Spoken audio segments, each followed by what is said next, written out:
disguised as an ordinary man. A new police chief walks into his precinct to observe his team unfiltered. But when an arrogant officer publicly disrespects him, what happens next will turn the entire precinct upside down. Drop a comment letting us know where you're tuning in from. And if stories like this warm your heart, hit subscribe for more inspiring tales.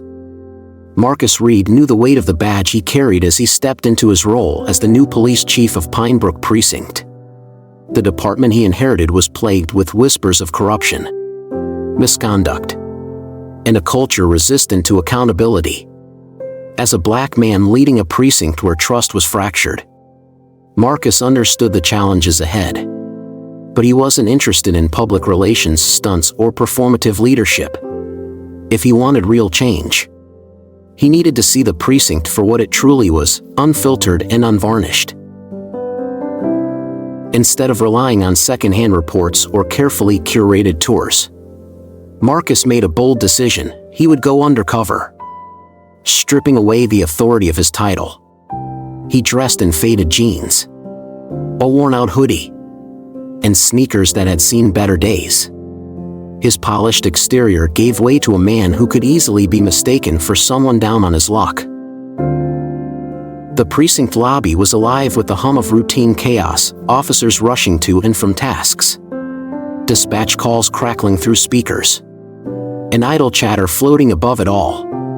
Marcus walked in unnoticed, blending into the background. He stood near the front desk, observing. He noted the officers' body language, their camaraderie, and the occasional sharp edge to their jokes. But beneath the surface, Marcus could sense the undercurrent of something darker, a casual indifference to the weight of their responsibilities, a dismissiveness in how some officers treated those they deemed unimportant. He adjusted his hood, tucked his hands into his pockets, and took a deep breath. This was no ordinary first day on the job. Marcus wasn't just observing his team, he was stepping into the heart of their world. And he was about to see exactly what he was up against. Marcus Reed lingered near the front desk, his eyes scanning the precinct's bustling activity. Officers passed him without a second glance, too busy with their routines to notice the quiet observer in plain clothes.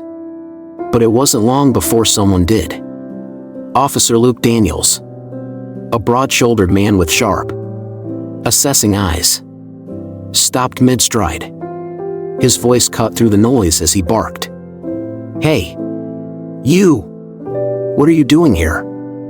Marcus met Daniels' gaze but said nothing. Daniels walked up, his boots echoing on the tiled floor. "This isn't a shelter. You don't belong here. Get out." The confrontation had drawn the attention of nearby officers. Some exchanged smirks. Others openly chuckled. Marcus remained calm, his hands tucked into his pockets. "I'm just here." Daniels cut him off with a dismissive wave. "Don't care. You're trespassing. You need to leave now." The hostility in Daniels' voice carried an edge sharper than authority. It was personal, laced with prejudice. And then, in a move so brazen it silenced the surrounding officers, Daniels spat at Marcus' feet. A heavy silence hung in the air. Marcus froze for a moment, his expression unreadable. Slowly, he wiped his shoe against the floor, straightened his posture, and met Daniels' glare head-on. "You shouldn't have done that," Marcus said quietly. Without another word, he turned and walked towards the briefing room, leaving behind a precinct filled with uneasy whispers and sideways glances. Daniels stood frozen, the smirk wiped clean from his face. The briefing room was filled with the usual morning chatter as officers shuffled into their seats. The hum of casual banter mixed with the rustle of papers and the distant crackle of police radios. At the front of the room stood Marcus Reed, his posture straight, his face calm but stern.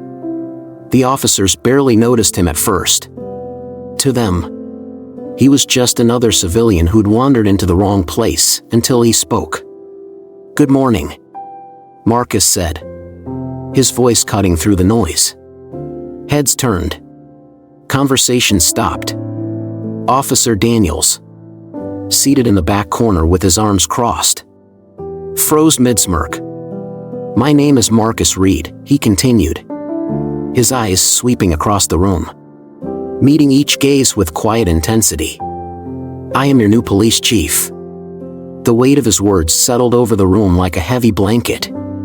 The officers exchanged stunned glances. Some looked down at their hands, others shifted uncomfortably in their seats. Daniel's face went pale. Marcus let the silence linger before continuing. "I've spent the last hour observing this precinct, seeing how you operate when you think no one's watching. And what I saw is unacceptable. Disrespect, prejudice, and a lack of accountability. That ends today." Daniel shifted in his chair, his jaw tight. "I expect professionalism, integrity, and respect from every single one of you. This isn't a suggestion, it's a requirement." Marcus stepped back from the podium, letting his words sink in. The silence in the room spoke louder than any argument could. The air in the briefing room was thick with tension as Marcus Reed stepped away from the podium. His words still lingered, heavy and unshakable. Officer Luke Daniels sat rigid in his chair, his face a mixture of anger and disbelief. Marcus turned his gaze toward him. "Officer Daniels, you are hereby suspended, effective immediately, pending an internal investigation into your conduct," Marcus announced firmly. A ripple of murmurs spread through the room, but no one spoke out. Daniel's face flushed red as he slammed his chair back and stormed out of the room, his boots echoing down the hallway. The remaining officers sat in stunned silence. Marcus addressed the room once more. "Let me be clear, this is not about punishment. It's about accountability. This precinct will operate with respect, professionalism, and transparency from this day forward. If you cannot meet those standards, you will not wear this badge." He paused, letting his words sink in. "Every complaint, every incident report, every action taken under this roof will be reviewed. This isn't a witch hunt, it's a reset." The weight of his promise settled over the room. Some officers avoided eye contact. Others nodded subtly in agreement. But the day's urgency allowed little time for reflection. As the meeting dispersed, the sharp ring of a dispatcher's call broke the silence. A violent assault had just been reported in Pine Brook's affluent Blue Ridge neighborhood. Marcus felt the gravity of the moment deepen. There was no time to waste. The precinct was a hive of activity in the aftermath of the briefing. The ripple effects of Marcus Reed's bold stance were immediate.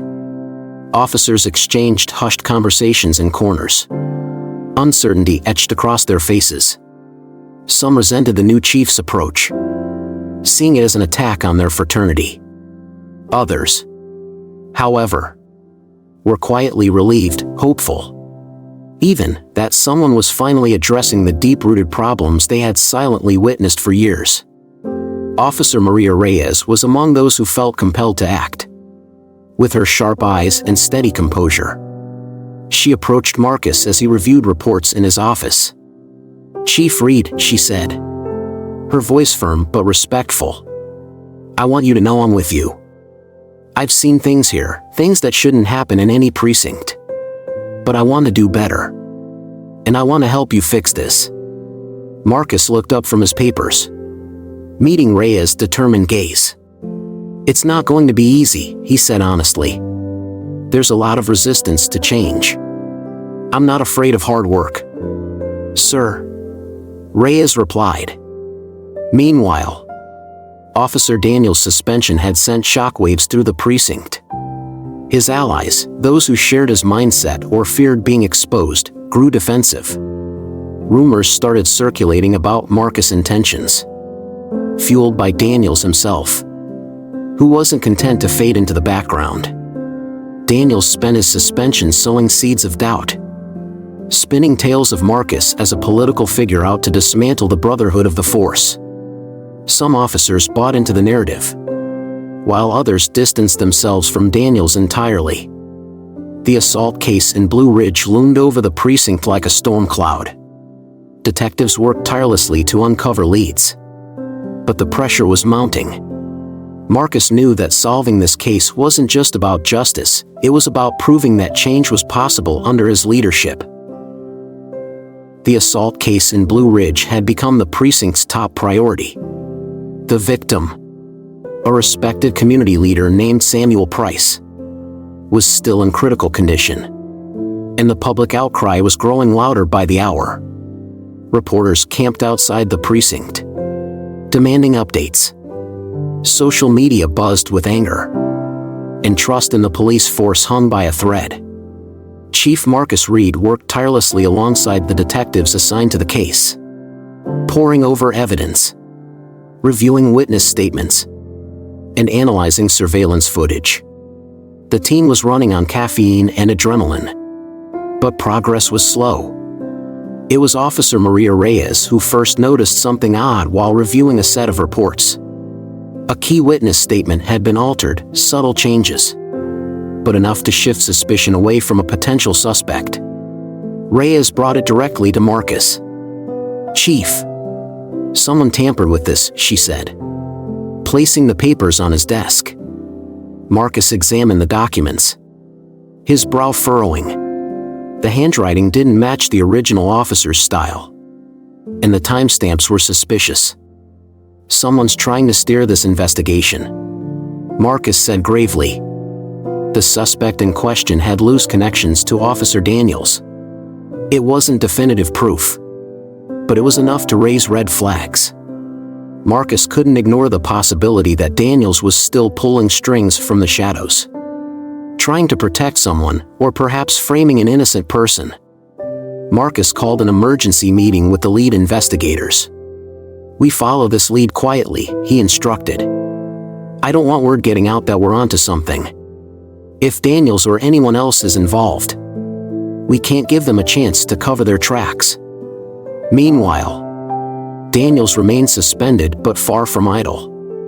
Whispers of his influence trickled back into the precinct, officers hesitant to share details, detectives second-guessing themselves. It was clear that Daniels still had allies in the building. As the investigation tightened, so did the tension in the precinct. Trust was wearing thin, and every decision felt like a step on a tightrope. Marcus knew one thing for certain: if Daniels was involved, exposing him would mean risking everything, but it was a risk he was prepared to take. The walls of Marcus Reed's office felt smaller as he stared at the mounting evidence laid out before him.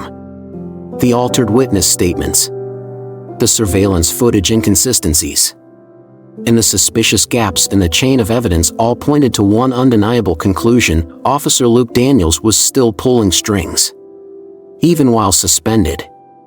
Marcus took a deep breath before calling Daniels back to the precinct under the guise of a formal hearing regarding his suspension. Daniels walked in with his usual swagger, wearing a smirk that barely concealed his contempt. "Have a seat, Daniels," Marcus said evenly. Daniels dropped into the chair across from Marcus' desk, leaning back with mock confidence. "So, Chief, ready to admit you've been barking up the wrong tree?" Marcus slid a file across the desk. "Explain this." Daniels glanced down, his smirk fading as he flipped through the papers. The altered reports, the timestamps, the connections, they were all laid bare.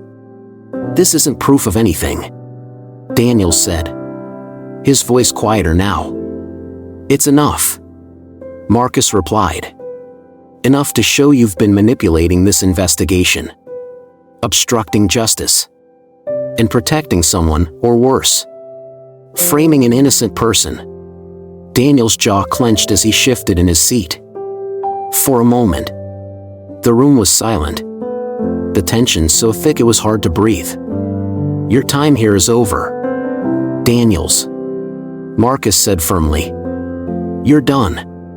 Daniels stood, his chair scraping loudly against the floor. "You think this is over, Chief? You're making a big mistake." But Marcus didn't flinch. He kept his eyes locked on Daniels as the disgraced officer turned and walked out, his bravado faltering with every step. The showdown was over. But Marcus knew the fallout was just beginning. The truth about the assault was close to being uncovered, and the stakes had never been higher. The fallout from Marcus Reed's confrontation with Officer Luke Daniels sent shockwaves through the precinct. Daniels' allies grew silent, and those who had once supported his behavior began to distance themselves. The investigation into Daniels' conduct expanded, uncovering a disturbing history of complaints, cover-ups, and unethical behavior that had been overlooked for years. The evidence against Daniels was overwhelming. The internal review revealed his repeated attempts to manipulate investigations, intimidate junior officers, and exploit the system for personal gain. His suspension was made permanent, and criminal charges were filed against him. Marcus stood before the assembled officers in the briefing room a week later. The air was heavy, but there was a noticeable shift, a cautious hope among the ranks. "This department will no longer protect those who dishonor the badge," Marcus said firmly. "Accountability is not optional. We owe it to ourselves, to each other, and to this community to uphold the values we swore to protect." Daniels' departure didn't magically fix the precinct's deep-rooted issues, but it was a start. Marcus knew this wasn't the end of the fight, it was just the beginning of a long and difficult road. Outside the station, reporters swarmed for comments, and community members gathered, watching closely. Trust would take time to rebuild, but for the first time in years, the precinct felt like it was on a path towards something better. Marcus adjusted his badge and walked back inside. There was still work to do. The weeks following Daniels' removal brought a noticeable shift in the atmosphere at Pinebrook Precinct. The tension, once thick enough to choke on, began to ease. Officers walked the halls with a sense of cautious optimism, and conversations about accountability and respect became more frequent. Marcus Reed wasted no time in implementing changes. Regular workshops on implicit bias and community relations were scheduled. Officers were encouraged to speak openly about the challenges they faced on the job and the changes they wanted to see. For the first time in years, there was a feeling of transparency within the department. Officer Maria Reyes became a key ally in Marcus's mission. She led by example, modeling professionalism and respect in every interaction. Her influence began to ripple outward, and other officers started to follow suit. However, change wasn't universally embraced. A handful of officers remained resistant, holding onto old habits and whispered grievances. Marcus addressed these pockets of dissent directly, holding one-on-one meetings and making it clear that the precinct's new direction was non-negotiable. Outside the station, the community began to take notice. Residents who once avoided calling the police started to report issues without hesitation. Community meetings, once sparsely attended, were now filled with people who wanted to voice concerns and, occasionally, offer gratitude.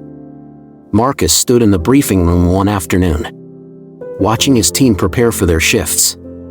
The road ahead was still long, but for the first time, it felt like they were walking it together. Months had passed since Marcus Reed first walked into Pinebrook Precinct undercover. The road to change had been long, filled with setbacks, resistance, and difficult decisions. But as Marcus stood by his office window, watching officers file in for their morning briefing, he felt something he hadn't felt in a long time: hope. The precinct wasn't perfect, but it was undeniably better. Officer Maria Reyes had become a leader among her peers, setting an example of integrity and dedication. Conversations about accountability, implicit bias, and community trust had become routine, not just uncomfortable obligations. Out in the community, the effects of the precinct's transformation were becoming visible. Neighborhood meetings were well attended, and residents who once crossed the street to avoid officers now stopped to talk. The wounds weren't fully healed, but they were beginning to scar over, leaving behind lessons and resilience. Marcus stepped into the briefing room, greeted by nods of respect and a newfound sense of unity among his team. He addressed the officers with a calm but firm voice. "We've made progress, but this isn't the end. Change isn't a destination, it's a commitment we renew every day. We owe it to each other, to this precinct, and to this community." As the officers dispersed to start their shifts, Marcus lingered for a moment. The precinct was no longer just a workplace, it was becoming a place of purpose. And for Marcus, that was worth every battle fought along the way. The battle for justice isn't over, and Marcus Reed's story leaves us with one question. Can true change ever happen from within? Share your thoughts in the comments. We'd love to hear your perspective. Thanks for watching, and we'll see you in the next video.